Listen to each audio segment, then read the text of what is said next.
सम्यक ज्ञान चंद्रिका कर्मकांड लेक्चर नंबर 11।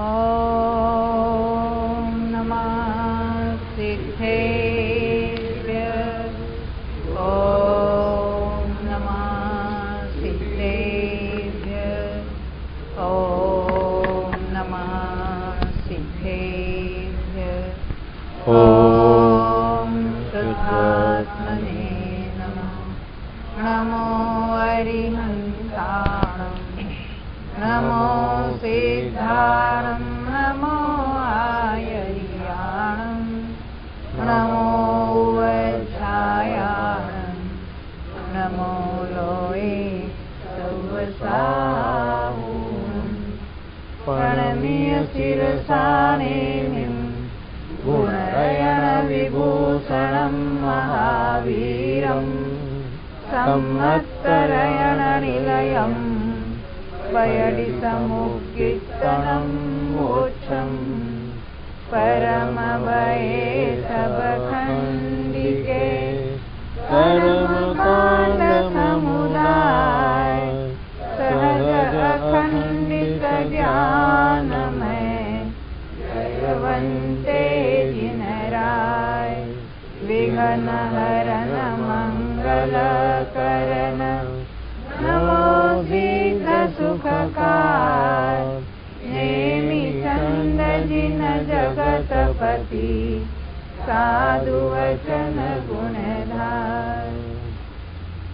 आचार्य श्री नेमिचंद सिद्धांत चक्रवर्ती ने इस गोमटसार कर्मकांड ग्रंथ की रचना की है। उसी के आधार से पंडित टोडरमल जी ने सम्यक ज्ञान चंद्रिका भाषा टीका ढूंढारी भाषा में लिखी थी और उसका यह हिंदी अनुवाद हम पढ़ रहे हैं। पृष्ठ संख्या 72। प्रकृति समुत्कीर्तन अधिकार चल रहा है। प्रकृतियों के बारे में व्याख्या, उनके नाम बताएंगे, मूल भेद उत्तर भेद बताएंगे और उसकी विशेषताएं भी यहाँ बताएंगे। अभी तक हमने ज्ञानावरण की 5, दर्शनावरण की 9, उसके बाद वेदनीय की 2, मोहिनी की 28, आयु 4 और 93 नाम कर्म। उसके बाद गोत्र की 2 और अंतराय की 5। उसमें से नाम कर्म की हमने निरुक्ति अभी देखने चालू की थी। निरुक्ति ने शब्द कैसे तैयार हुआ, ज्ञानावरण से लेकर हर एक के हम देखते आए हैं और नाम कर्म में हम आए हैं। तो उसमें से अभी तक कौन कौन से देखे हमने जैसे लगे गति, जाति, शरीर बंधन, संघात, सहनन, अंगोपांग। संस्थान पहले संस्थान, अंगोपांग और सहनन देखे, यहाँ तक देखेंगे। अभी आगे देखेंगे। अभी वर्ण गंध रस स्पर्श की बात करेंगे। जिसके निमित्त से शरीर का वर्ण होता है वह वर्ण नाम कर्म है, यानी उस जाति के उस वर्ण के परमाणुओं का ग्रहण होता है। वह 5 प्रकार का है। कृष्ण वर्ण नाम, नील वर्ण नाम, रक्त वर्ण नाम, पीत वर्ण नाम, श्वेत वर्ण नाम। नाम यानी नाम कर्म। जिसके उदय से शरीर में गंध होता है वह गंध नाम कर्म है। वह 2 प्रकार का है, सुरभिगंध नाम और दुरभिगंध नाम। जिसको हम दुर्गंध और सुगंध कहते हैं। सुगंध दुर्गंध। हाँ, सुगंध दुर्गंध। जिसके उदय से शरीर में रस होता है वह रस नाम कर्म है। वह 5 प्रकार का है। तिक्त यानी चरपरा यानी तीखा। तिक्त नाम, कटुक यानी कड़वा नाम, कषाय नाम, आम्ल नाम और मधुर नाम। कषाय यानी वो तुरट मराठी में कहते हैं। तो किसी का शरीर तीखा होता होगा, सुशीला भाई? हाँ बोलो बोलो। हाँ, मिर्ची है ना। अब वो लोग ख्याल नहीं है तो हम तो मनुष्यों की सोचते हैं। ये सब में लगा है, वर्ण में, गंध में, सब में लगा लेना। जिसके उदय से शरीर में स्पर्श हो वह स्पर्श नाम कर्म है। किस प्रकार का स्पर्श होता है तो यह कहते हैं वह 8 प्रकार का है। कर्कश नाम मृदु नाम, कर्कश यानी कठोर, मृदु या कठोर ऐसा हम कहते ना। गुरु नाम लघु नाम, गुरु यानी भारी वजनदार और लघु यानी हल्का। शीत नाम उष्ण नाम, स्निग्ध नाम और रुक्ष नाम। ये वर्ण गंध रस स्पर्श देखें। अब आनुपूर्वी की बात देखेंगे यहाँ पर। जिसके उदय से, जिसके उदय से यानी जिस आनुपूर्वी के उदय से पहले जो शरीर था, विग्रह गति में उसके आकार का नाश न हो, उसके आकार का नाश न हो, कहाँ की बात है? विग्रह गति की बात है। यानी एक शरीर छोड़ा, एक पर्याय छूटकर दूसरे पर्याय में अभी वहाँ शरीर धारण करने जा रहा है, अभी धारण नहीं किया है। उसके पहले यदि मोड़ से जाता है, 1 मोड़ 2 मोड़ या 3 मोड़ यथा योग्य, तो मोड़ के पहले पूर्व में ये आनुपूर्वी का उदय होगा। उसके कारण क्या होता है? उसके आकार का नाश नहीं होता, पूर्व भोग का आकार कायम रहता। वह आनुपूर्वीय नाम कर्म, इसको आनुपूर्वी भी कहते हैं, गत्यानुपूर्वी भी कहेंगे, प्रायोग्यानुपूर्वी भी कहेंगे, आनुपूर्वीय भी कहेंगे, अलग अलग नाम आते हैं। वह 4 प्रकार का है। नरक गति प्रायोग्यानुपूर्वीय नाम, तिर्यंच गति प्रायोग्यानुपूर्वीय नाम, मनुष्य गति प्रायोग्यानुपूर्वीय नाम और देवगति प्रायोग्यानुपूर्वीय नाम। नरक गति प्राप्त होने को योग्य ऐसे पंचेंद्रिय पर्याप्त जीव के विग्रह गति में पंचेंद्रिय पर्याप्त शरीर का आकार जिसके उदय से रहे, वह नरक गति प्रायोग्यानुपूर्वीय नाम है, ऐसे ही सब जानना। तो मेरा प्रश्न ऐसा है, ये नरक गति प्रायोग्यानुपूर्वीय के उदय में जीव का आकार कैसा रहेगा? नारकी जैसा? हाँ, तो कौन सा हो सकता है 4 गति में से? देवगति का होता है। सुनो सुनो सुनो, जब आपको पूछा जाएगा तब आप बताना। हाँ, देवगति का हो सकता है और मनुष्य का हो सकता है। हाँ, मनुष्य नहीं होगा, मनुष्य नहीं है, ठीक है। और नारकी भी नरक में जाएगा कि नहीं? नारकी मरकर नरक में जा सकता है कि नहीं? तो देव जाता है। देव मरकर नरक में जाता है कि नहीं नितिन भाई? मालूम नहीं, कभी गए नहीं हम देव में। नहीं जा सकता। वो बोलते हैं मैं नरक में बहुत बार गया, देव में कभी नहीं गया, इसलिए मालूम नहीं। नरक में जाने वाले या देव में जाने वाले मनुष्य या तिर्यंच में से ही जाते हैं। नरक में जाने वाले तो पंचेंद्रिय ही जाएंगे, देव में भी जाने वाले पंचेंद्रिय ही जाने वाले, वहां से आने वालों में डिफरेंस है ना? ये नियम की बात आई थी ना सिद्धांतों में। आगे पढ़ेंगे हम। देखो, कोई देव मरकर नरक नहीं जा सकता, कोई नारकी मरकर देव में नहीं जाता। तो देव में कौन जाएंगे? कौन से गति वाले जाएंगे? तिर्यंच या मनुष्य जाएंगे? पंचेंद्रिय ही जाएंगे। असंगी भी जा सकते हैं, परंतु वो मात्र भवनवासी और व्यंतर में जाएंगे, ज्योतिषी में भी नहीं जाएंगे। और नरक में जाएंगे तो पहले नरक में जाएंगे, असंगी पंचेंद्रिय। बाकी नीचे के नरकों में भी नहीं जाएंगे, ऊपर के स्वर्गों में भी नहीं जा सकते। बाकी तो सर्वत्र संगी पंचेंद्रिय जाएंगे।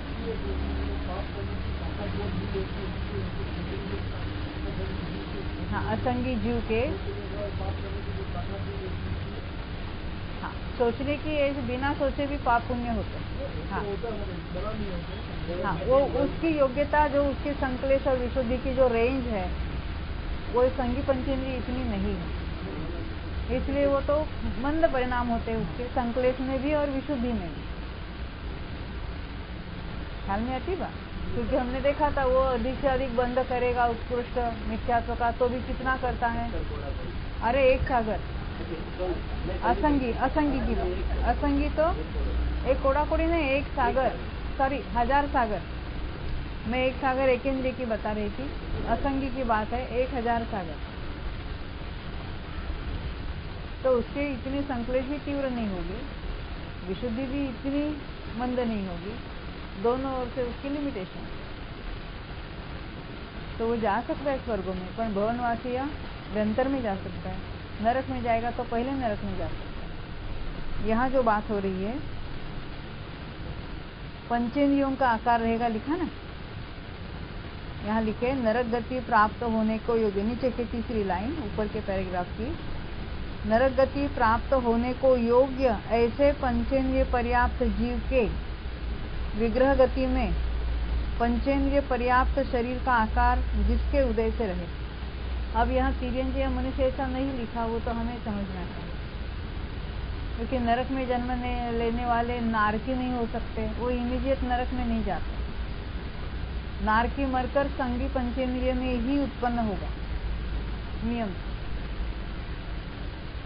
देव तो एक इंद्रिय में भी जा सकते हैं या पंचेंद्रियों में जाए, बीच वाले नहीं, असंगी में नहीं जाते, असंगी पंचेंद्रिय तृतीय में तीसरे द्वितीय में नहीं जाते। अब ये कौन से कहाँ जाएंगे, जब आगे चलकर हम पढ़ेंगे कौन से जीव कौन सी प्रकृतियाँ बांधते हैं, बांध सकते हैं, तब इसकी बात और ख्याल में आएगी। तो ये नियम ऐसे क्यों है उसकी बात भी हमारे ध्यान में आ जाए। अब यहाँ हम पढ़ेंगे आगे।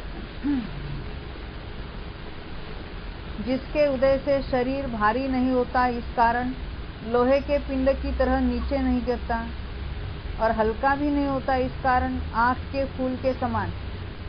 आँख के फूल यानी सेमर की हुई, आपने शायद वो तो बिल्कुल वो जिसको कपास होती है ना, सेवरी कहते हैं मराठी में, देव कापूस हिंदी में क्या कहते हैं, या आँख सेमर कहते हैं, गुजराती में क्या कहते हैं? नहीं, वो तो ऐसे हल्के होते हैं, जैसे वो कपास ऐसे हवा में उड़ते रहते हैं। हाँ बिल्कुल हल्का होता है। हाँ रेशमी ऐसा, इतना ऐसा उसका जो बोम जिसको कहते हैं इतना होता है, झाड़ पर लटकता है। यहाँ सोसाइटी में अपने बाजू की बिल्डिंग में वहाँ झाड़ दिखता है, हाँ उसके समान ऊंचा नहीं उठता, ऐसा शरीर वो अगुरु लघु नाम कर्म है। नितिन भाई मुझे बताओ, ये लोहे के पिंड भारी है और जो सेमर की हल्की है ना, तो 1 किलो लोहा ज्यादा भारी होगा कि 1 किलो वो रुई भारी होगी? क्यों?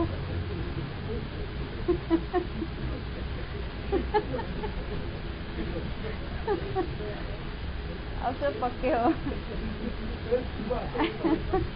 हमने देवलाली शिविर में पूछा था, सबने बता दिया लोहा भारी होगा। क्योंकि लोहा भारी है और ये कपास वो हल्का है, मानिए ना, हम बता रहे 1 किलो। हाँ हो सकता है भी लोहा 1 किलो इतना होगा और कपास 1 किलो इतना होगा।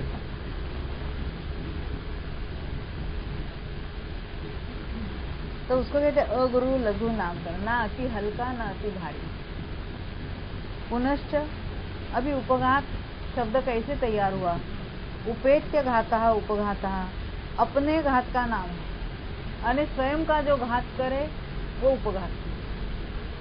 जिसके उदय से, यानी उसके इस नाम कर्म के उदय में शरीर में ऐसे अंगों की रचना होती है कि जो स्वयं का ही घात करने में कारणभूत है। तो अपने अंगों से अपना घात हो, ऐसे बड़े सिंह, हमने देखा था वो क्या कहता है, वो 12 सिंह का कहते हैं, हाँ बराबर, उसके सिंह अटकते हैं और वो तो उसी में मर भी जाते। लंबे स्तन, मोटा उदर, इस तरह के अंग हो, वह उपघात नाम कर्म है। देखो आपने शायद सुना होगा, ये तो डॉक्टर बैठी है, जब जन्म होता है बालक का तो उसी की कॉर्ड उसके गले के ऊपर लपेटती है और वो खींची जाती है और वहीं पर मर जाता है ड्यूरिंग बर्थ। जब डिलीवरी हो रही है तो ये कॉर्ड होती है ना, अम्बिलिकल कॉर्ड, नाक, वो उसके गले के ऊपर ऐसे लपेटी जाती है और वो तो बाहर बच्चा आता है और वो तो खींची चली जाती है और वहीं पर उसका डेथ हो जाता है। तो ऐसे भी होता है। जिसके उदय से औरों का घात करे, यानी ऐसे कुछ अवयव होते कि अन्य के घात में निमित्त हो। ऐसे कौन कौन सी बातें? तीक्ष्ण सींग, नख, सांप आदि की दाढ़ इत्यादि अवयव हो, वह परघात नाम कर्म है। जैसे दांत भी है, वे बाघ है, सिंह है, उसके दांत कहेंगे। नाखून है, बड़े बड़े नाखून उसके भी होते हैं, प्राणियों के नाखून से वो पकड़ते हैं या मारते हैं दूसरों को, ये परिघात नाम कर्म से होता है। अब आतप की बात है। जिसके उदय से आताप रूप शरीर उत्पन्न हो वह आतप नाम कर्म है। इसका उदय सूर्य बिंब में उपजे हुए बादर पृथ्वीकायिक जीवों के ही पाया जाता ही लगा है ना, यानी अन्यत्र किसी पृथ्वीकायिकों में ये नहीं है। सूर्य बिंब में उपजे हुए बादर पर्याप्त पृथ्वीकायिकों के ही पाया जाता है। तो खाली एक ही सूर्य है ना कि जिसमें ये इतना पाया जाएगी? कितने सूर्य? हाँ 2, हाँ 32। कहाँ पर? बहुत सारे हो गए। हर द्वीप के अपने अपने, हर समुद्र के अपने अपने समुद्र, ये सूर्यों की चंद्रों की संख्या अलग अलग होगी। बहुत सारे हो गए। हाँ क्वांटिटी उनकी द्वीप समुद्र तो असंख्यात है, वो भी असंख्यात हो जाएगी। बढ़ते चले जाएंगे, बढ़ते चले जाएंगे। हाँ 2 है। इसका उदय विदेश क्षेत्र में कुछ अलग सूर्य नहीं है, सूर्य मेरु की प्रदक्षिणा करने वाला एक ही।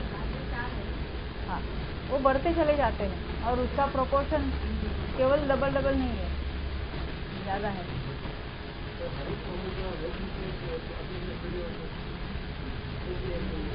खाली एक नहीं, अभी लास्ट हुई, अभी 2.5 द्वीप के बाहर, 2.5 द्वीप में तो मूविंग है और उसके बाहर जो अपने अपने जगह में स्थिर है। जहाँ उजाला वहाँ कायम उजाला, जहाँ अंधेरा वहाँ कायम अंधेरा। अब उसका जो 1-1 लाख योजन पर जो एक वलय कहेंगे हम, मान लेते बाहर अभी पुष्करार्ध है, उसके आगे का जो द्वीप है समुद्र है, द्वीप है समुद्र है, उसमें कितने 16 लाख है, 32 लाख है, 64 लाख है, जो उसकी जो विड्थ होगी, तो उसके हर लाख योजन का जो वलय है वो हर वलय पर 4-4 सूर्य चंद्रों की ये होती है। उसमें जितने चंद्र है उतने ही सूर्य होते हैं। चंद्र की फैमिली, एक चंद्र के साथ एक सूर्य होता है, इतने तारे होते हैं, इतने नक्षत्र होते हैं, वो सब एक चंद्र की फैमिली, परिवार कहलाए। उनकी संख्या बाकी बढ़ती चली जाती है। अब उसका सारा गणित है, वो कैसे कैलकुलेट करना, वो सारा है। आपने सुना होगा, वो भूगोल के शिविर में लिया था पूरा। हाँ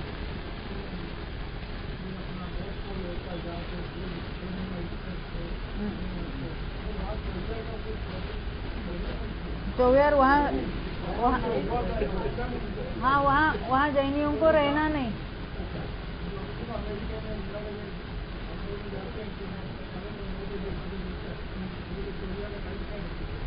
जब वहाँ का सूर्योदय सूर्यास्त जो होगा वैसे चलेगा। हाँ दिन बड़ा है तो वो लेट हो जाएगा सूर्यास्त उसका। बिल्कुल सूर्योदय सूर्यास्त के टाइम के उसके पहले अंतर्मुहूर्त निपटना चाहिए। और वैसे भी हमने देखा है शिकागो में ही जाते हैं ना हम, तो वहाँ तो 3 बजे, विंटर में तो 3 बजे अंधेरा हो जाता है दोपहर का। तो दोपहर 1 ही बजे एक ही बार खा लेते एक बार, वो 2-2:30 बजे जो कुछ खा लेते हैं, बस फिर दूसरे दिन ही खाएंगे और बिल्कुल पानी भी नहीं पिएंगे। ऐसे वहाँ है लोग और कर रहे हैं, 1-2 नहीं बहुत सारे। नहीं बात ऐसी होती है कि हम घड़ी देख के च्वार नहीं करते। घड़ी देखकर नहीं मैं टाइम देखो इतना बात ध्यान रखना, सूरज डूबने का जो अपने पास लिखा हुआ टाइम होगा उसके पहले अस्तकाल डूबना यानी सूर्यास्त, उसके पहले कम से कम अंतर्मुहूर्त यानी 48 मिनट, ये यानी 45 गिनो ना, उसके पूर्व अपना भोजन होना चाहिए। नहीं वहाँ 7 बजे रखो, 9 बजे अगर अस्त होता है तो हाँ।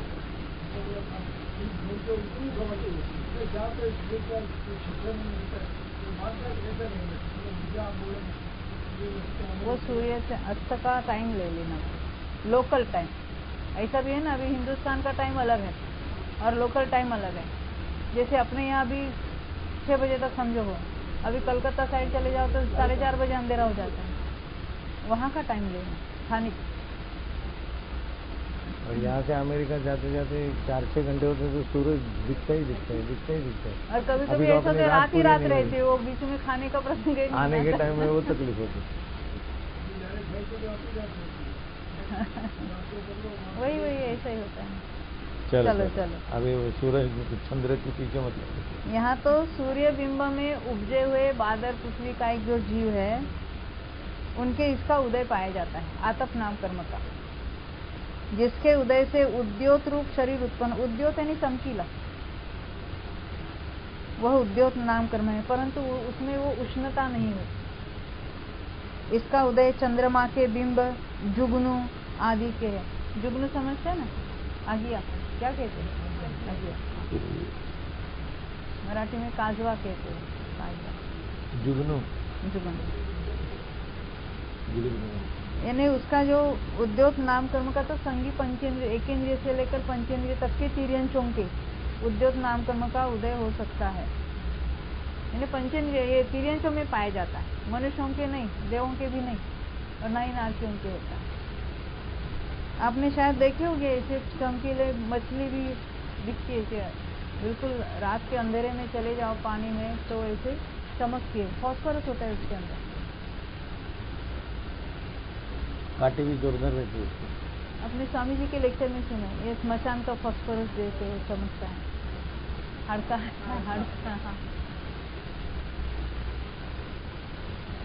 पुनश्च विहाय गति की बात चल रही है। विहाय अर्थात आकाश, उसमें गमन करने को कारण वह विहाय गति नाम कर्म है। इसका अर्थ आकाश में उड़ने वाला ऐसा नहीं है, आकाश यानी वो चल रहा है। वह मनोज्ञ अमनोज्ञ रूप, मनोज्ञ ने मन को अच्छा लगे, यानी सुहावना जिसको मनोहर, अमनोज्ञ रूप, प्रशस्त अप्रशस्त के भेद से दो प्रकार का है। यानी प्रशस्त विहाय गति और अप्रशस्त विहाय गति, ये दो प्रकार के विहाय गति है। और वो भी त्रसों में पाया जाएगा, एकेंद्रियों के ये इसका उदय नहीं होता विहाय गति का। जिसके उदय से द्विंद्रियादिकों में जन्म होता है वह त्रस नाम कर्म है। त्रस किसको कहेंगे? पंचेंद्रिय को कहाँ छोड़ा? संगी को असंगी, संगी को कहाँ छोड़े?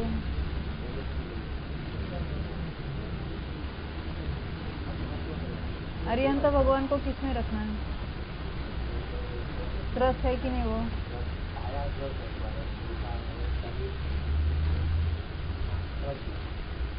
उस जीव को ही त्रस जीव कहेंगे, क्योंकि उनके त्रस नाम कर्म का उदय है। उस जीव को त्रस जीव कहेंगे। यहाँ देखो कि जिसके उदय से द्विंद्रियादिक, द्विंद्रियादि में द्विंद्रिय, तीन्द्रिय, चतुरेंद्रिय, पंचेंद्रिय, संगी असंगी दोनों लेना, उनमें जन्म होता है वह त्रस नाम कर्म है। हम क्या कहते हैं, जो हिले डुले चले वो त्रस, ऐसा उसका है ही नहीं है। चाल जिसको कहेंगे, क्या विहाय गति त्रसों को होगी। द्विंद्रियादि जो चलते हैं ना, स्वयं गमन कर सकते हैं, उसको यहाँ उसकी चाल कैसी है, उसको यहाँ विहाय गति समझ। ऐसा नहीं समझ, हाथी की चाल कैसे होती है, तो स्त्री जो चलती है उसको भी गजगामी नहीं बताते, यानी उसकी चाल कोई अलग होती है। जो अरबी घोड़ा होता है उसकी चाल अलग होती है, और जो डक क्या बोलता है, बदक, वो कैसे चलता है, हर एक की चाल अलग अलग। दैट इज विहाय गति। वो किसी को प्रशस्त होगी, किसी को अप्रशस्त होगी। इसको अंग्रेजी में गेट कहते, गेट। डॉक्टर को मालूम है, पेशेंट चल के आता है तो वो कैसे चलता है, तो हमारा आधा डायग्नोसिस तक चलता है। हाँ, उसकी चाल के ऊपर से हम डिसीज तक पहुंच सकते हैं। देखो त्रस नाम कर्म, जिसके उदय से जो औरों को रोके तथा स्वयं दूसरों द्वारा रोका जाए ऐसा शरीर निपजता है, वो बादल नाम कर्म। क्या कहते हैं? बादल नाम कर्म के उदय से ऐसा शरीर मिलता है कि वो औरों को रोकता है और स्वयं दूसरे द्वारा रोका जाता है। इसको कहेंगे बादल नाम कर्म के उदय से ऐसे शरीर की प्राप्ति होती है। जैसे सूक्ष्म और बादर कैसे समझना है? तो आप कांच में से थ्रू एंड थ्रू जा सकोगे? दूसरा कोई जा सकता है? हाँ, सूक्ष्म जा सकता है, यानी प्रकाश। अभी फुटगल की बात है तो हाँ, light can pass through glass. वैसे ही यहाँ ऐसा शरीर उपजता है, बादल नाम कर्म के उदय से ऐसा शरीर प्राप्त होता है कि वो दूसरे के द्वारा रोका जाता है और उसका शरीर दूसरों को रोकता है। इसको प्रतिघात कहते, प्रतिघात से युक्त है। जिसके उदय से आहार आदि पर्याप्ति पूर्ण हो। ये पहले में पहले त्रस, बादर, पर्याप्त और प्रत्येक, ये चारों एक साथ ली है। उसके अगेंस्ट जो है स्थावर वगैरह, उसकी बात बाद में करेंगे। अभी पर्याप्त जीव किसको कहना है या पर्याप्त नाम कर्म किसको कहना है? तो जिसके उदय से आहार आदि पर्याप्ति पूर्ण हो वो पर्याप्त नाम कर्म है। माधवी, आहार आदि पर्याप्ति कौन कौन सी है? पर्याप्ति कहना आगे, आहार पर्याप्ति, शरीर पर्याप्ति, अरे कहने दो। हाँ, कुछ रह गया? हाँ, कौन कहना चाहता है? नितिन भाई, आपको मालूम है? नहीं मालूम, कोई बात नहीं, आपको है ना। हाँ, आहार पर अभी सुनना आप दोनों ही। हाँ, आहार पर्याप्ति, शरीर पर्याप्ति, इंद्रिय पर्याप्ति, हाँ, श्वासोश्वास पर्याप्ति, भाषा पर्याप्ति, मन पर। बहुत अच्छा। संगी पंचेंद्रियों की ये पर्याप्ति होती है। कब होती है मालूम है? पर्याप्ति का अर्थ होता है शक्ति की पूर्णता। जब अन्य भाव से मरकर अन्य भाव में चला जाता है तो शुरू में ये शक्तियाँ डेवलप हो जाती है जीव में। उसके कारण क्या होता है? आहार पर्याप्ति के कारण वो जो परमाणु ग्रहण करता है उसको खल रूप, रस रूप यानी सॉलिड लिक्विड बनाता है। शरीर पर्याप्ति में जो सॉलिड में से सॉलिड ऑर्गन, लिक्विड में से लिक्विड ऑर्गन्स बनते हैं। इंद्रिय पर्याप्ति में जो द्रव्येंद्रियों की रचना तो शरीर पर्याप्ति में होती है और वहाँ से जो उपयोग रूप काम चलता है। जैसे यहाँ से तो वर्ण का ही ग्रहण होगा, जो कर्णेंद्रिय बने हुए हैं, आवाज यानी सुनने का ही कार्य होगा। ऐसे अपने अपने कार्य की शक्ति वहाँ उत्पन्न होती है, उसको इंद्रिय पर्याप्ति कहते हैं। श्वासोश्वास पर्याप्ति, पर्याप्ति नहीं शक्ति, तो ये शक्ति उत्पन्न होती क्या? श्वासोश्वास करने, यानी श्वासोश्वास यानी वो जो टिश्यू लेवल पर भी जो ऑक्सीजन इनटेक आउटपुट जो कुछ होता है वो सब श्वासोश्वास में लगेगा। उसके बाद भाषा पर्याप्ति, भाषा पर्याप्ति ने भाषा वर्गना को शब्द रूप परिणमाने की जीव में योग्यता उत्पन्न होती। ये सारे तो विभाग रूप शक्तियाँ, ऐसे वो कुछ ज्ञान की शक्ति है वैसी शक्ति नहीं है। मन पर्याप्ति में द्रव्य मन के द्वारा जानने का जो कार्य करने की योग्यता उत्पन्न होती है उसको मन पर्याप्ति।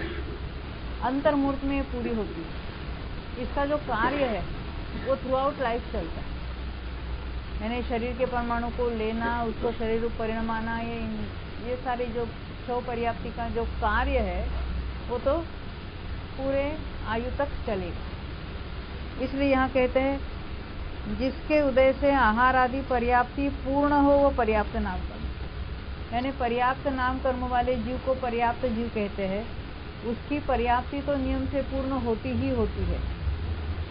अपर्याप्त नाम कर्म के उदय से उस जीव को लब्धि अपर्याप्त कहते हैं और एक भी पर्याप्ति पूर्ण नहीं होते। भले छो शुरू तो हो गई, एक भी पूर्णता को नहीं पहुंचती और वो मर जाता है, इतनी जल्दी उसका मरण, उसको लब्धि अपर्याप्त कहेंगे।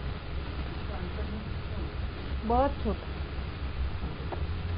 अभी उसको हम सेकंड में नहीं गिनेंगे। यथा योग्य अंतर्मूर्त, क्योंकि एक एक पर्याप्ति को भी अंतर्मूर्त लगता है और एक के बाद एक एक पूर्णता को प्राप्त होती है। स्टार्ट सब एक साथ होते हैं, जैसे हम वो देखते हैं ना, रनिंग शुरू करते तो एक साथ सब रनिंग शुरू करते, फिर भी यहाँ पूर्णता एक एक के बाद होती है, अंतर्मूर्त के बाद।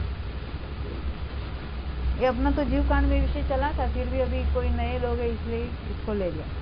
जिसके उदय से आहार आदि पर्याप्ति पूर्ण हो वह पर्याप्त नाम कर्म है।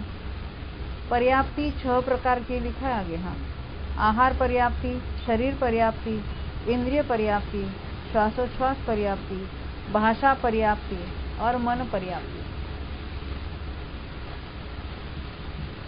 रस, बादर, पर्याप्त और प्रत्येक शरीर, 4 बातें हमने देखी है। अब उसकी बात यहाँ करेंगे। प्रत्येक शरीर नाम कर्म। प्रत्येक शरीर का अर्थ क्या है यहाँ पर? प्रत्येक शरीर नाम कर्म। उसके उदय में क्या कार्य होता है? देखो, शरीर नाम कर्म के उदय से उत्पन्न शरीर, वह जिसके उदय से एक शरीर एक आत्मा के उपभोग का कारण हो। क्या कहते हैं? एक शरीर में एक आत्मा रहता है नहीं, उसका उपभोग वो उस जीव का कहलाता है शरीर। आप कहेंगे इस शरीर में, एक शरीर में बहुत सारे वर्म्स भी है, बैक्टीरिया भी है, वायरस भी है, उसकी बात नहीं है। वो उसके आधार से रह रहे हैं, उसकी बात नहीं। ये एक मनुष्य शरीर कहलाए, तो इसका उपभोग आत्मा के उपभोग का कारण है, वो उस जीव का कहलाएगा। एक शरीर में एक ही आत्मा हो, वह प्रत्येक शरीर नाम कर्म। ऐसे ये प्रत्येक शरीर नाम कर्म वाले कोई जीव आपको मालूम है मिली भाई? आप सीखो ना कर्मकांडी थी आपको।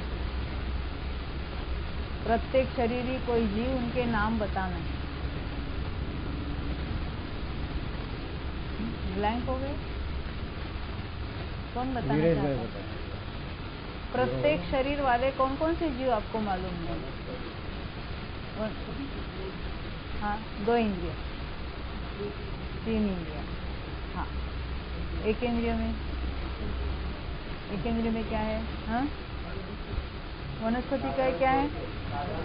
हाँ, अभी आए लाइन पर। हाँ, आपने नाम पूछे थे। हमने नाम पूछे हैं, आपको नाम बताओ ना। मिली भाई, हाँ, एक अरविंद भाई, एक मैं, यही प्रत्येक शरीर। तो बताने थे ना। अच्छा, एक इंद्रिय में नाम लेकर बताओ। एक इंद्रिय में नाम लेकर बताओ, प्रत्येक शरीर वाले कौन कौन है?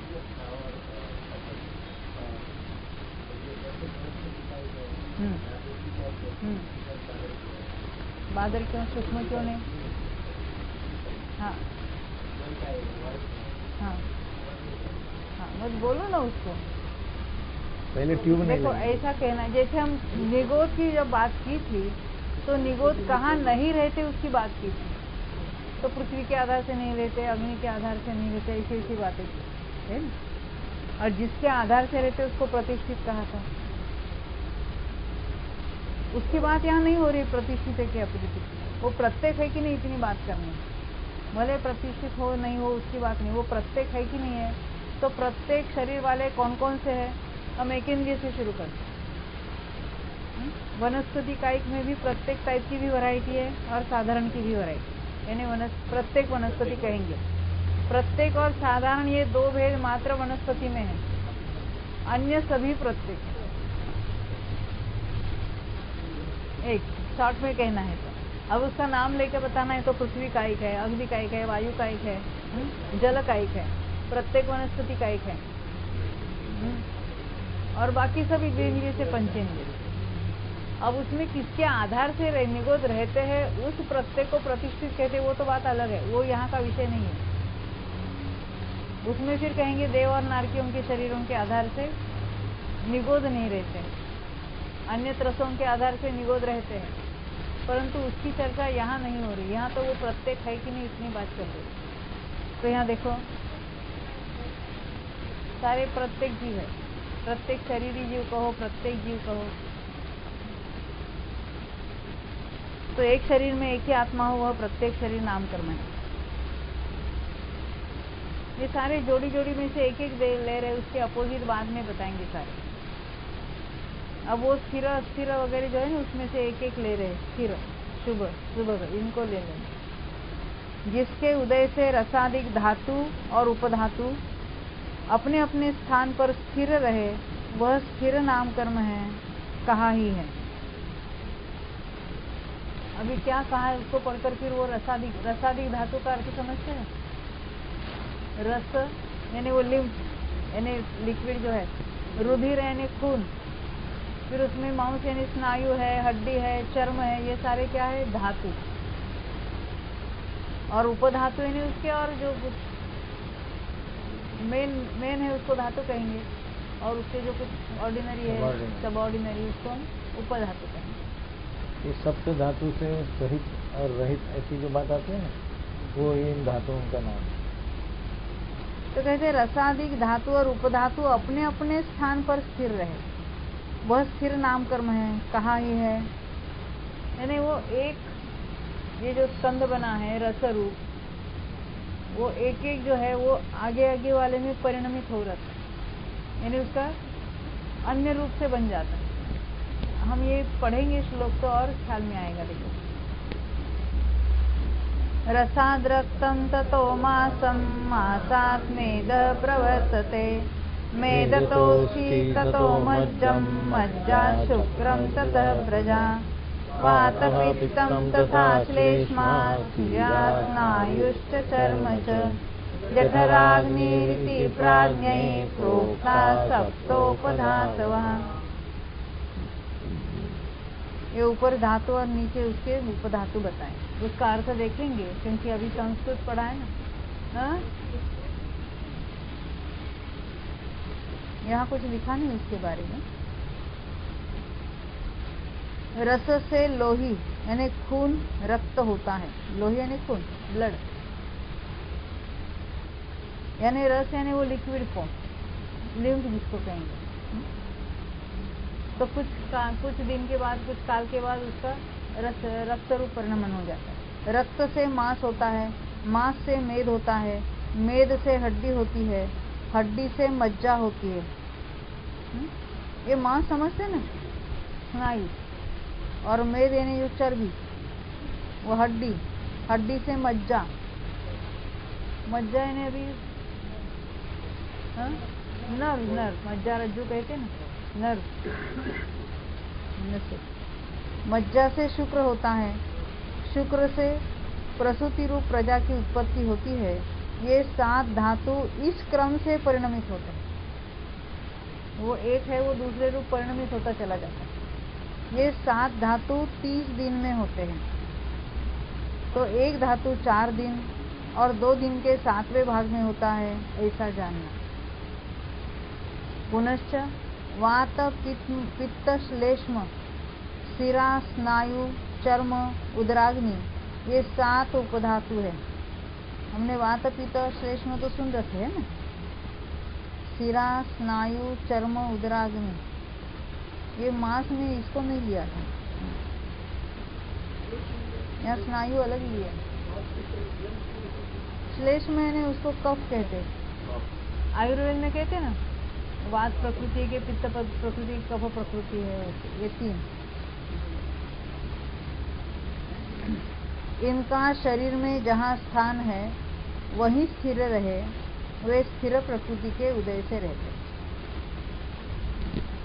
और उसका स्थान बदलना या तो जो रस रूप है वो लोही रूप हो जाना, वो कहेंगे वो तो अस्थिर की बात करें। अपने रूप से रहना वो स्थिर नाम का। पुनश्च जिसके उदय से मस्तकादि शरीर के अवयव मनोज्ञ, रमणीय, प्रशस्त हो, वह शुभ नाम कर्म है। जिसके उदय से अन्य जीव आपसे प्रीति करे, वह शुभ नाम कर्म है। देखो, शरीर के अवयव अच्छे, प्रपोर्शनेट या सुंदर दिखना अलग बात है, और लोगों को उनके प्रति आकर्षण होना या वो लोग उससे प्रीति करना अलग बात है। कभी कभी ऐसे एक एक आप अवयव देखिए तो ऐसी नहीं, मगर कोई बच्चा ऐसा मोहक दिखता है ना, लोग उसके प्यार करते बहुत, हाँ, सबका फेवरेट हो जाता है, वो शुभ नाम करना। जिसके उदय से मनोज्ञ ने सुहावना स्वर शब्द निपजे, वह सुस्वर नाम कर्म है। हाँ, लता मंगेशकर। जिसके उदय से प्रभा यानी कांति युक्त शरीर निपजे, वह आदेय नाम कर्म है। जिसके उदय से अपना पुण्य रूप पवित्र गुण जगत में प्रकट हो, यश हो, वह यशस कीर्ति नाम कर्म है। यानी दुनिया जाने उसको। कांति यानी जिसको हम देखते हैं ना, कोई काला भी है मगर तेजस्वी है, तेजपुंज दिखता है, तो क्या उसके आदेय नाम कर्म। जिसके उदय से यथा योग्य निष्पत्ति होती है, वह निर्माण नाम कर्म है। जो अवयव बनते हैं यथा योग्य, यानी उसमें भी 2 प्रकार होते हैं, उसका प्रमाण और उसका स्थान। जैसे मछली की आंखें कहाँ पाई जाती है? और फ्रॉग देखा है, क्या कहते हैं उसको? डेढ़को मेंढक। डेढ़को मेंढक, उसकी कैसी होती है? ऐसी ऊपर होती है, प्रोट्रूडिंग होती है। तो हर एक की अपनी अपनी उस जिस पर्याय में है, वहाँ के जो उसके अवयव है वो उस यानी उस विशिष्ट स्थान में होते हैं और विशिष्ट नंबर में होते हैं। उसको क्या कहेंगे? स्थान निर्माण और प्रमाण निर्माण। यहाँ लिखा है कि नहीं? आगे देखेंगे। हाँ, आगे देखेंगे। वह दो प्रकार का है, स्थान निर्माण और प्रमाण निर्माण। वहाँ जाति नामकर्म के उदय की सापेक्षता के साथ, यानी उस जाति नामकर्म का उदय है, जैसे एक इंद्रिय हो, द्विंद्रिय हो, तीन्द्रिय, तो द्विंद्रियों में जो जो अवयव होते हैं वो वहाँ उत्पन्न हो गए। अभी 2 इंद्रियाँ उत्पन्न होगी और उसकी भी अपनी अपनी निश्चित जगह होगी, वहाँ पर उत्पन्न होगी। तो जाति नामकर्म के उदय की सापेक्षता के साथ नेत्रादिक जिस स्थान में होना चाहिए उसी स्थान पर निपटा दो। नेत्रादिक में सब ले लेना, सभी अवयव ले लेना। नाक है, कान है, आँखें जो है, कुछ है, हाथ है, पैर है, जो कुछ अवयव होते हैं वो सब आदि में ले लेना। वह स्थान निर्माण है तथा नेत्रादिक का जितना प्रमाण होना चाहिए उतने ही निपजावे, वह प्रमाण निर्माण है। जब ये एनाटॉमी के लैब में जाके देखो, वहाँ कोई ऐसे रखे होते कि तो ऐसे एबनॉर्मल बालक जन्मते, किसी को तीसरा आँख है यहाँ, किसी के और क्या क्या होते हैं, उंगलियां भी एक्स्ट्रा हो जाती है। कभी किसी का हाथ, ये सारी उंगलियां वगैरह इधर से शोल्डर से ही निकलती है, बीच वाले हाथ ही नहीं होते हैं। डिफॉर्मिटीज तो अलग अलग बहुत टाइप की देखी जाती है। तो ये क्या है? स्थान निर्माण और प्रमाण निर्माण का जो कुछ वहाँ यथा योग्य उदय है। पुनश्च श्रीमद् अरहंत तीर्थंकर पद को कारण वह तीर्थंकर नामकर्म, ये भी नामकर्म का भेद है। जिसके कारण वो तीर्थंकर प्रकृति जिसने बांधी है उसका उदय आता है, तो वो तीर्थंकर होता है।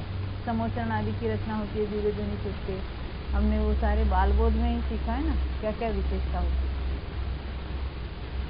तो कौन से गुणस्थान में उदय होता है? तीर्थंकर प्रकृति का उदय कौन से गुण? उदय कब होता है? वो तीर्थंकर कब कहलाता है? बहुत अच्छा, 13वें गुणस्थान। थोड़ा विचार करके उत्तर देना, ये करना नहीं हो, सारा कॉमन सेंस है।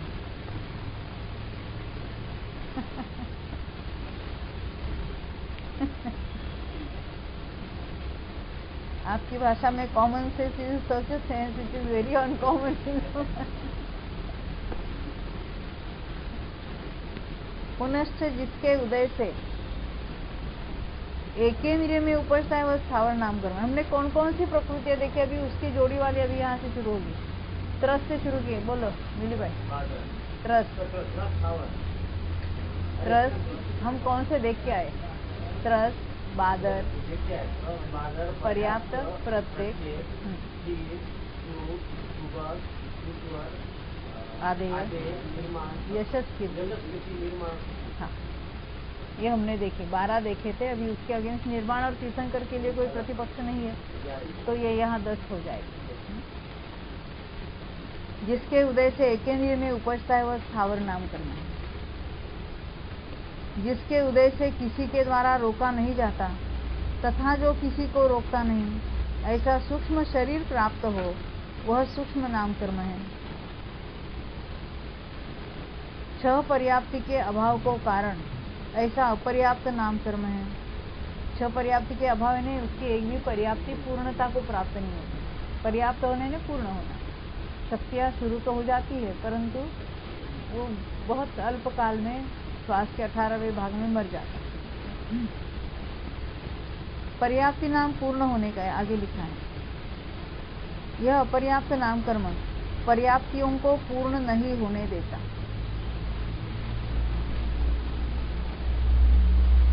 जहाँ एक शरीर में अनंत आत्मा पाए जाते हैं वह एक शरीर अनंत जीवों के उपभोग का कारण है।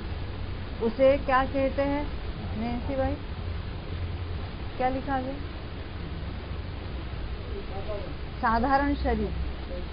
किसको? शरीर एक, जीव अनंत रहते हैं, यानी उनका शरीर कॉमन है, अनंत जीव एक साथ जन्मते हैं, एक साथ वहाँ रहेंगे, एक साथ मरेंगे, उनका श्वासोश्वास सबका एक कहलाएगा, उनका जो शरीर के परमाणु ग्रहण होते हैं, आहार जिसको कहेंगे वो भी एक होगा, श्वासोश्वास भी एक होगा सबका। उसके साधारण शरीर नाम कर्म का उदय पाया जाता है। साधारण शरीर का अर्थ है दूसरे शब्दों में निगोद। तो जीव निगोद में क्यों उत्पन्न होता है? तो उसने ऐसे परिणामवश ये साधारण शरीर नाम कर्म बांधा है, तो वहां वो जाके उत्पन्न होगा। इसका उदय लिखा गया निगोद जीवों के ही है, इसलिए निगोदों को साधारण जीव भी कहेंगे या साधारण शरीर वाले जीव भी कहेंगे। पुनश्च धातु और उपधातु अपने अपने स्थान पर स्थिर न रहे, जिसके उदय से चलायमान हो वह अस्थिर नाम कर्म है। जिसके उदय से मस्तकादि अवयव अमनोज्ञ यानी अप्रशस्त बुरे निपजते हैं, वह अशुभ नाम कर्म है। पुनश्च रूपाधिक गुण संयुक्त होने पर भी जिसके उदय से अन्य जन अप्रीति करते हैं, प्रीति नहीं करते, वह दुर्भग नाम कर्म है। अभी देखा ना हमने, वो तो ऐसे तो उसके फीचर्स तो अच्छे हैं, फिर भी किसी की उसके प्रति प्रीति नहीं होती है, तो क्या कहते हैं? दुर्भग नाम कर्म। जिसके उदय से अमनोज्ञ असुहावना स्वर यानी शब्द निपजता है, वह दुस्वर नाम कर्म है। जैसे हम तिरंजों में देखते हैं, कौवे का कैसा और कोयल का कैसा है, तो हम कहेंगे दुस्वर सुस्वर का भेद है उसमें।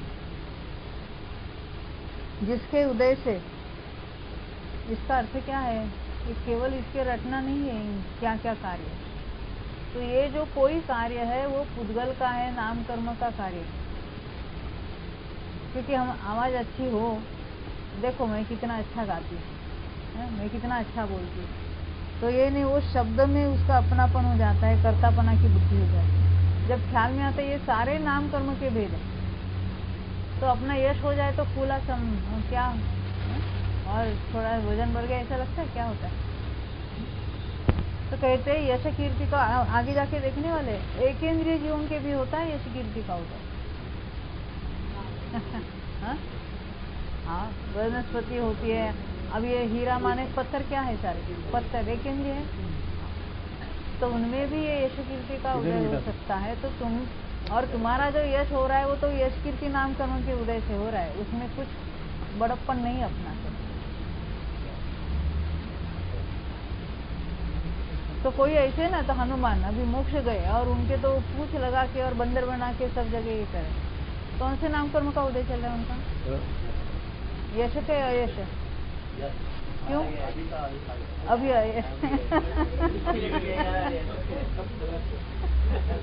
क्या बोल रहे हैं? अभी पहला सुना उन्होंने क्या कहा?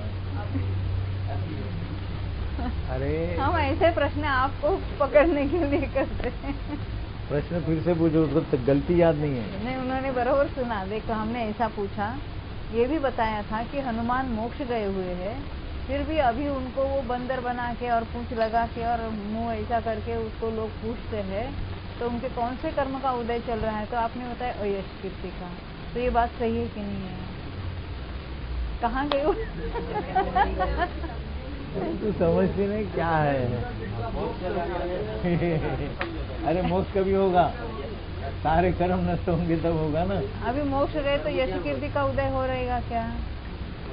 एक भी कर्म बाकी नहीं है, क्योंकि संपूर्ण कर्मों का अभाव रूप वो मोक्ष कहलाता है। वो हम अमेरिका में गए थे तो वहाँ एक जगह हमको पूछा कि आपके हिंदुस्तान में कौन सा तीर्थंकर पॉपुलर है? वो ही हम मूर्ति चाहते हैं। तो पारसनाथ है क्या? मैंने कहा भाई हमारे ख्याल से तो जो पारसनाथ है उनके कोई भी कर्म अभी बाकी नहीं है, उनका यश का पॉपुलैरिटी का कोई काम ही नहीं। तो समझ गया। नहीं, ये जो लोग कर रहे ये लोगों की मूर्ता चल रही, ये उनके कोई कर्म का उदय सिदय नहीं है। समझ में आई ना बात?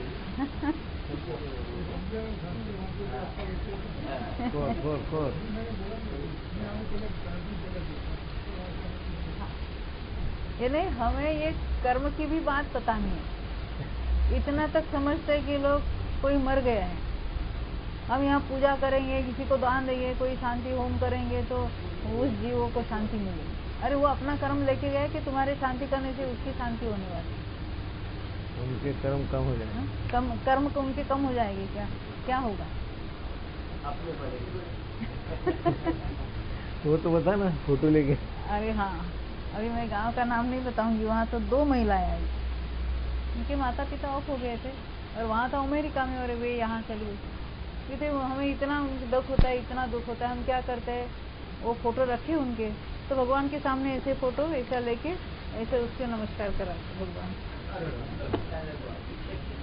अभी यहाँ इतने पढ़े लोग ऐसे भी नहीं है कि बिल्कुल हम यहाँ के भी ऐसे कोई नहीं करते हुए दिखाई देते, और ऐसा कहीं ना कहीं कुछ रह जाती है अंदर। और वो पूछते भी है, सरल है वैसे, प्रामाणिक कि हम ऐसा करते हैं तो उनको कुछ यानी अभी उनको कुछ लाभ मिलता होगा कि नहीं मिलता।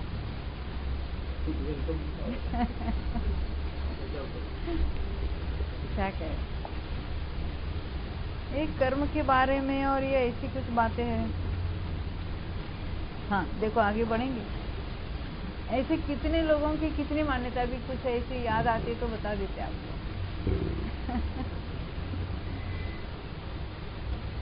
ये हमने यश कीर्ति की बात देखी थी, अभी ये अशुभ वाली बातें सब देख रहे हैं हम। दुस्वर की बात हमने देखी थी, अब अनादेय की बात पढ़ेंगे। जिसके उदय से प्रभा यानी कांति रहित शरीर निपजता है, वह अनादेय नाम कर्म। जिसके उदय से पुण्य गुण से उल्टा अपयश जगत में प्रकट हो, वह यश कीर्ति नाम कर्म है। ये जरूरी नहीं कि वो जीव उतना दोषी हो या वो कोई, तो उसके अयश का उदय चल रहा है तो वो चलेगा। जैसे हम देखते सीता, प्रथमान युग में कितनी बातें हम पढ़ते, कथाएं सुनते। सीता को वो लोकापवाद हुआ, लोगों की वो तो जो कोई गलती जिसकी हो गई, तो ऐसा भी होता है किसी का अयश हो, वो है गुणी परंतु उसका अयश हो जाता है, तो अयश कीर्ति का उदय। जिसके उदय से लोक पूजित कुल में जन्म होता है, वह उच्च गोत्र है, और जिसके उदय से लोक निंदित कुल में जन्म होता है, वह नीच गोत्र है। अभी नारकी और तिर्यंच होंगे तो नियम रूप से नीच गोत्र ही होता है। मनुष्यों में दोनों ही पाए जाते हैं, उच्च नीच। उच्च गोत्र ये जरूरी नहीं, नारकी संगी पंचेंद्रिय है, वे नीच गोत्र वाले नहीं। हाँ, ऐसा नहीं, क्योंकि बाकी सारे तिर्यंच है ना, एकेंद्रिय से असंगी तक तिर्यंच है, उनके तो नीच गोत्र ही होगा। परंतु 5वें गुणस्थान वाले तिर्यंच उनके उच्च गोत्र भी हो जाते हैं ना। हाँ बदल जाता है, खाली उसमें केवल बदलता है। अब उसके डिटेल में नहीं जाएंगे हम, बिल्कुल यहाँ स्थूल रूप से कथन करेंगे। हाँ। एक प्रश्न है। हाँ। आपने पूछा कि संगी पंचेंद्रिय जीव यानी उच्च गोत्र वाला है क्या, ऐसा आपने प्रश्न किया ना। हाँ, उनमें दोनों ही पाए जाए। तो मैं पूछता हूँ उसके नीचे नहीं होता है। गधा जो है, गधा डोंकी, उसका उच्च गोत्र की नहीं मिलती। अरे सब लोग बोलते क्या गधा है, इतना नहीं समझता है, तो उसका उद्धार कर रहे हैं अब। वही बताया, तिर्यंच और नारकियों में तो नीच गोत्र है, और देव मनुष्यों में, देव में तो उच्च गोत्र ही है, मनुष्यों में दोनों ही पाए जाते हैं। वहाँ एक बहुत अच्छी बात भी है, लोक पूजित कुल में जन्म होना या लोक निंदित कुल में जन्म होना। हाँ। चला सुधरी मैटर फिनिश होता है। जिसके उदय से लोक निंदित कुल में जन्म होता है, वह नीच गोत्र है। और यहाँ तो बिल्कुल अभी तो शब्दों की निरुक्ति बता रहे हैं, और यहाँ स्थूल चर्चा। जिसके उदय से देना चाहता है परंतु दे न सके, वह दानांतराय है। हम दान देना चाहते हैं और कोई उस बीच में रुकावट आ जाती है। जिसके उदय से लाभ को चाहने पर भी लाभ नहीं होता, वह लाभांतराय है। मैं तो उदाहरण हमेशा देती, बैंक में हमारा ही पैसा पड़ा है और आज मिलने वाला था, तो स्ट्राइक हो गया, वहाँ बैंक का हड़ताल हो गया, तो लाभ होने वाला था, नहीं हुआ, लाभांतराय। जिसके उदय से पुष्पादिक भोगना चाहे परंतु भोग न सके, वह भोगांतराय। पुष्पादिक इसलिए कहा कि इंद्रियों के विषय है, वह तो सुगंधित पुष्प को भोगना चाहता है, अभी आप लड्डू खाना चाहता है, सब में लगा लो भोगांतराय। हाँ, डायबिटीज हुआ डायबिटीज हुआ जिसके उदय से ये भोगांतराय की एक बात मैं समझाऊंगा उदाहरण के माध्यम से। बहुत साल पहले की बात है, जब मैं जवान था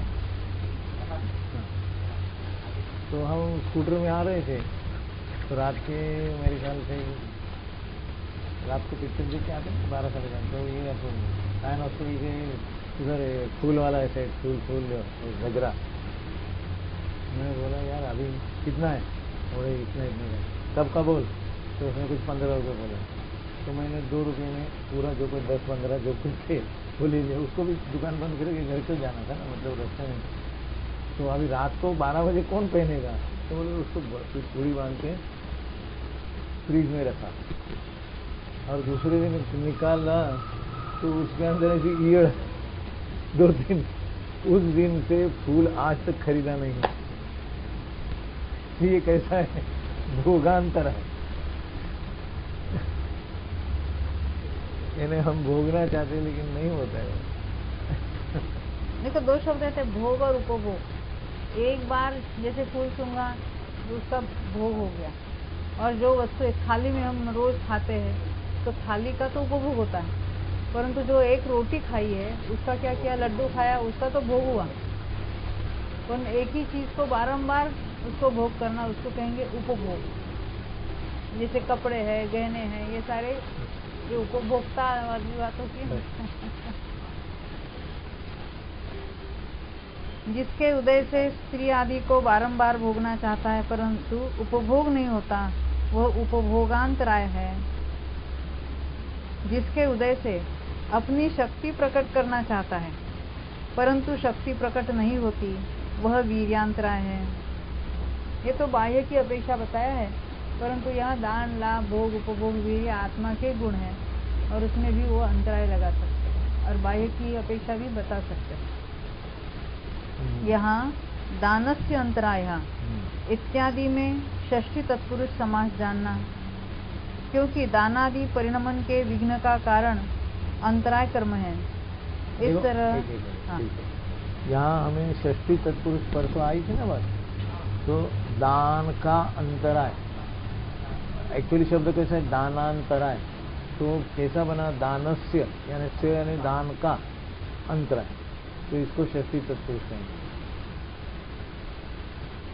यानी ये नितिन भाई का शर्ट ऐसा हम लगाते ना का, वैसा यहाँ दान का अंतराय, एक्चुअली हम बोलते दानांतराय, भोगांतराय वगैरह, ये षष्ठी तत्पुरुष इसको ऐसा करें, ये समास है, उसका नाम है। का प्रत्यय निकाल कर 2 शब्द जोड़ दिए, उसको कहेंगे उसका समास हुआ।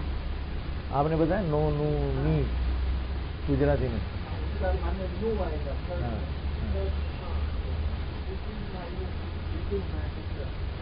नहीं, पर हम नितिन शर्ट नहीं कहते, परंतु कॉटन शर्ट कहते हैं। तो कॉटन ना शर्ट तो कॉटन शर्ट। चलो, इस तरह उत्तर प्रकृतियों की निरुक्ति कही है।